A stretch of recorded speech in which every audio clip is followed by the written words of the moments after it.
Hello everybody, today I got this Audi Q5 and on this car I'll be replacing quite a lot of things. We're going to replace the diverter valve, passenger side axle, and the entire suspension system. In the car I'll be replacing these two here. Then I got to replace this lower control arm right there and the lower rear control arm right here. And after that, we got a sway bar link. This plastic piece has to be replaced. And then we got to put in a new tires. So this job is a little bit longer, but you would have to open this bolt. This bolt goes through as a one piece. You open this guy up, and then it will slide out. Then you can chisel this little bit opening so it can open more, and the ball joint end will slide out easily. This guy has a cut on this other side right here, you can see. Do the same on the other side. This will release this side. When it comes to the back end, what I do is I normally loosen this guy, hold it with the socket spanner, and then this guy here I use my air ratchet on it and able to take it out easy. So that's why we're replacing that and that. There we go.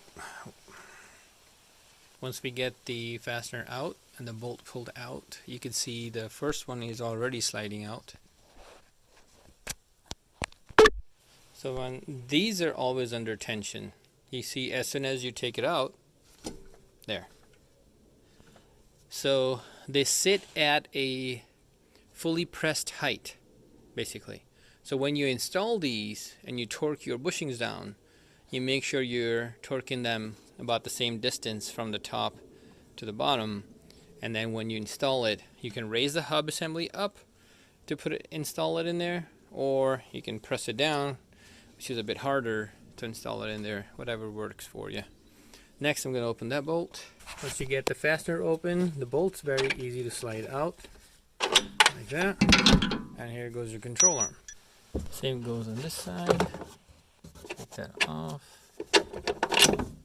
Once you have installed the new ones, remember to keep the same distance from the top to the head of this, and that way the tension on the bushing is not towards the wrong side. Otherwise, if you tighten these as they're low and you pull them up to install them in here, or even bring them lined up with this and then tighten those, when the car goes up, you're going to have a lot of tension on this bushing, and it will destroy that bushing faster.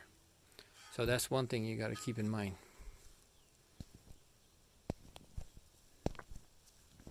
When you put them back together, these bushings, you can see, have a very small amount of tension right now, and that will go away once you put the tire on and lift the car up.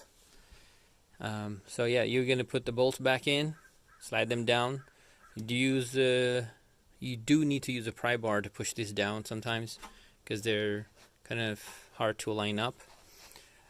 This control arm is a bit harder because the bolt doesn't have a lot of clearance, so you have to remove the bottom cover and attach your socket from the back side. Remove that one. That one gets done. The sway bar links are very easy. You do have to put a pry bar here to push the sway bar down once you're installing it, but that's about it.